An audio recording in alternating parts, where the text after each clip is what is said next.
faire connaître le plus largement possible le peuple palestinien dans ses créations, mais aussi dans ses luttes, la difficulté qu'il a à obtenir ses droits desquels ils sont privés depuis plus de 75 ans. Bonjour, je suis Marie-Vonne Arouette, donc je suis membre de la FPS, je suis membre du CA de la FPS 44 et je suis coordinatrice de la commission cinéma qui s'occupe de la préparation de la semaine du film palestinien. La semaine du film palestinien existe depuis 2017 et donc nous sommes à la 7e édition. Ça s'adresse à un public qui est beaucoup plus large qu'un public de militants. Nous sommes une petite équipe de 5-6 personnes. Donc à partir d'avril-mai, on commence à chercher des films et à les demander pour les visionner et ensuite on passe à la sélection.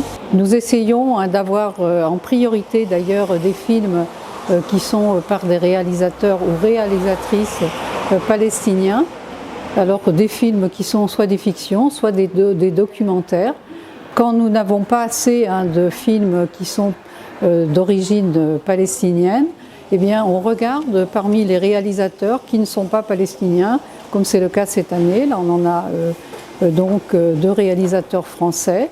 Nous tenons compte du fait qu'ils abordent quand même le sujet de la Palestine et aussi très souvent ils travaillent d'ailleurs avec des Palestiniens qui sont soit donc les acteurs sont palestiniens, comme c'est le cas cette année donc dans Birem par exemple. Au niveau cinéma, malgré qu'ils aient très peu d'aide pour financer leurs films, c'est un cinéma qui est bien vivant et qui d'ailleurs a beaucoup de réalisatrices. C'est un cinéma qui est plein d'humour, en dépit de tout ce qu'ils peuvent vivre. Aujourd'hui on est à 20 salles exactement, plus une médiathèque, la médiathèque Ormedo d'Orvaux, qui depuis 3 ans, c'est la 3e année qu'ils nous accueillent. J'en profite pour saluer toutes les salles qui nous reçoivent.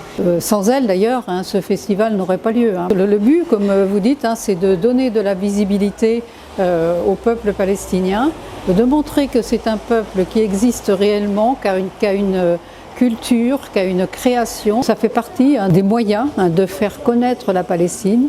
Et pour nous, c'est aussi le moyen de soutenir les Palestiniens. Le peuple palestinien ou la lutte qui existe aujourd'hui, soit elle est occultée, soit le vrai visage n'est pas montré. Ce qu'on essaie, nous, c'est justement que la vérité soit dite.